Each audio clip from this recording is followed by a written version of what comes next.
ಅನಧಿಕೃತ bike taxi ವಿರುದ್ಧ RTO ಅಧಿಕಾರಿಗಳು ಕಾರ್ಯಾಚರಣೆಯನ್ನ ಆರಂಭ ಮಾಡಿದ್ದಾರೆ. ಬೆಂಗಳೂರಿನ ಕೋರಮಂಗಲ ಆರ್ಟಿಒ ಅಧಿಕಾರಿಗಳು ನಿನ್ನೆ ಮತ್ತೆ ಇವತ್ತು ಒಟ್ಟು 99 ಬೈಕ್ ಟ್ಯಾಕ್ಸಿಗಳನ್ನ ಸೀಸ್ ಮಾಡಿದ್ದಾರೆ.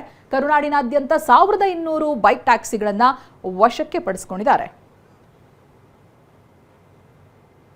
ನಿಯಮ ಉಲ್ಲಂಘಿಸಿದವರ ವಿರುದ್ಧ ಕಠಿಣ ಕ್ರಮಕ್ಕೂ ಕೂಡ ಆರ್ಟಿಒ ಅಧಿಕಾರಿಗಳು ಸಜ್ಜಾಗಿದೆ. ಅನಧಿಕೃತ ಬೈಕ್ ಟ್ಯಾಕ್ಸಿಗಳಿಗೆ 10,000ದಿಂದ 15,000 ದಂಡವನ್ನು ವಿಧಿಸ್ತಾ ಇದ್ದಾರೆ.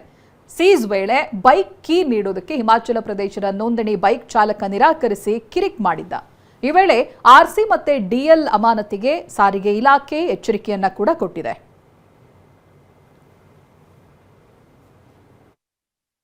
ಇವಾಗ ನಾವು ಈ ಥರ ಏನಾದರೂ ಬೈಕ್ ಟ್ಯಾಕ್ಸಿನ ಅನಧಿಕೃತವಾಗಿ ಇಲೀಗಲ್ ಆಗಿ ಆಪರೇಟ್ ಮಾಡ್ತಾ ಇದ್ರೆ ಆಸ್ ಪರ್ ನಮ್ಮ ಮೋಟರ್ ವೆಹಿಕಲ್ ಆಕ್ಟ್ ಅಡಿಯಲ್ಲಿ ರಿಜಿಸ್ಟ್ರೇಷನ್ ಪರ್ಪಸ್ ಮಿಸ್ಯೂಸ್ ಆಗುತ್ತೆ. ಹಾಗಾಗಿ ವೈಲೇಟಿಂಗ್ ದ ರಿಜಿಸ್ಟ್ರೇಷನ್ ಪರ್ಪಸಸ್ ನಾವು 5,000 ಪ್ಲಸ್ ರಿಮೈನಿಂಗ್ ಡಾಕ್ಯುಮೆಂಟೇಷನ್ಗೆ ಏನೇನು ದಂಡ ಇದೆ ಅದನ್ನು ಮತ್ತು ಸೆಕ್ಷನ್ 53 ಅಡಿಯಲ್ಲಿ ಆರ್ಸಿ ಸಸ್ಪೆನ್ಷನ್ಗೂ ಕೂಡ ನಾವು ರೆಕಮೆಂಡ್ ಮಾಡ್ತೀವಿ.